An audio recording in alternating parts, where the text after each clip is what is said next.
Welcome back to More Evening. In our lifestyle segment tonight, John Stofflet has a story that's going to bring you all back in time, especially if you love the 60s. It's about a Seattle man whose basement has a firm foundation in that era.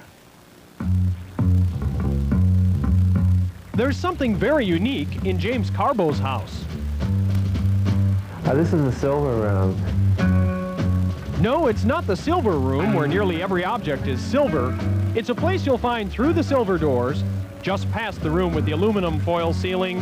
Follow the incense, pull back the sheet, and you're there, baby.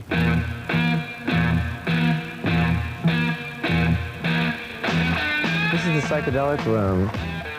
James, you might have guessed, has a thing for the 60s. Oh, very much. Growing up in the 60s was one of the highlights of my life, and I really relish all my memories of the 60s, all the TV shows, mostly the rock and roll. So, James has held on to almost everything he had in that decade and has erected a 60s shrine called the Psychedelic Room. A lot of it I just don't want to let go of, you know, because I grew up on it and really revere these things. So from the garbage pile, he copped Casper. One of the primo 60s items, you know. And he cherishes Cher, who used to have long hair, but... I had this party once in 1980 or something like that, and these punk kids came and decided to be funny and give her a little punk rock hairdo. Some of these toys and 60s memorabilia are now worth hundreds of dollars. More on that in a second. But first, I feel another one of those funky 60s montages coming on. All right! Hip Flip, the swinging game for swinging people, was one of many novel 60s items.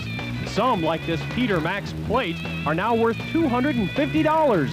And that Beatles lunchbox you threw away is now worth a couple hundred. But the most important part of James' 60s collection has more sentimental than monetary value. He's really into go-go boots. I thought they were the greatest. I used to sit in class and just stare at the zippers all day. I mean, he's really into go-go boots. Oh yeah, I know everything about go-go boots, the history of them, what brands were prevalent and what was in vogue, what wasn't. I love go-go boots so much, I've done a whole line of artwork from them. Artwork that's now on sale in New York City, I might add, under James' artistic name, Babyteeth. The go-go boot was born. He's also sunk his teeth into go-go boot poetry. And communicate to a new breed of teenage modern Mondrian rock and roll youth. So I guess you could say that go-go boots came from outer space. You know, I'm beginning to think you have a thing for go-go boots. I remember whenever me and my mom would go shopping at Kmart, I always hung out in the shoe department trying on go-go boots and jealous that I wasn't a girl so I could have a pair. In the Psychedelic Room, James Carbo can relive his favorite memories. It's a place where his 60s fantasies come true. A place where even the boys get to wear go-go boots. Groovy, man. This is my prized possession, my Campbell's tie suit. Well, James not only likes the 60s, he's also in love with the 70s. In fact, believe it or not, he has an entirely different collection just from the 70s.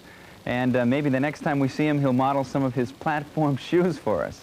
Now, stay with us. When we come back, we're going to tell you how you could win a trip to Los Angeles.